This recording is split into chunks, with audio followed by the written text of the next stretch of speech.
আমি মাম্পি, তোমাদের সকলকে ওয়েলকাম আরও একটা নতুন ভিডিওতে। তো আজ অনেকগুলো দিন পর ইউটিউবে ভিডিও আপলোড করব বলে ভিডিও করা। তো মাঝখানে অনেকগুলো দিন আমার বাড়িতে একের পর এক দুর্ঘটনা ঘটার ফলে আর তেমন কোনো ভিডিও আমি আপলোড করতে পারিনি। তো আজ বেশ অনেকগুলো দিন পর নিকিতাও এসেছে আর মনটাও বেশ ফ্রেশ, আর আরও ফ্রেশ করতে চলে এসেছিলাম মাঠের দিকে।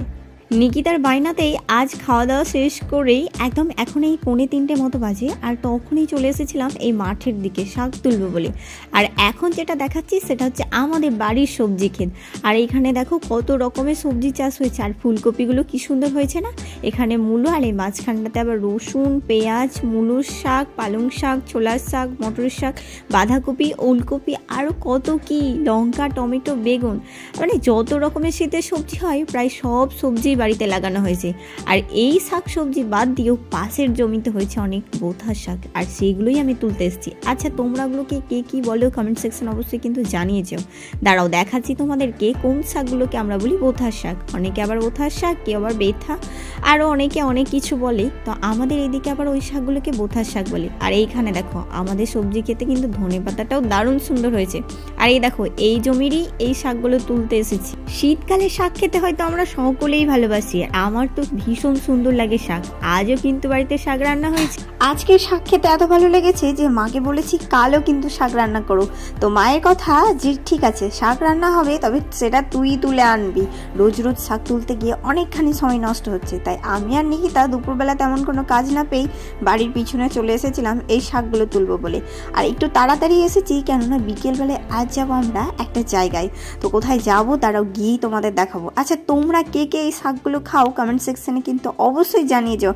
আমার তো ভীষণ সুন্দর লাগে খেতে, সে যে কোনো শাক হোক না কেন, ছোটবেলা থেকে কিন্তু শাক খেতে বেশ ভালো লাগে।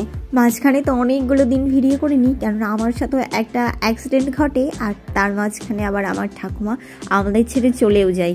বাড়িতে বিয়ে, আর ঠিক তার 2 দিন আগেই আমার ঠাকুমা আমাদের ছেড়ে চলে যায়। আসলে উপরে একজন আছেন যিনি হয়তো ঠিক করে রেখেছে এটার পরে এটা, ওটার পরে এটা হবে, আমরা যতই প্ল্যান করে রাখি না কেন। চলো এবার একটু ঘুরে আসা যাক।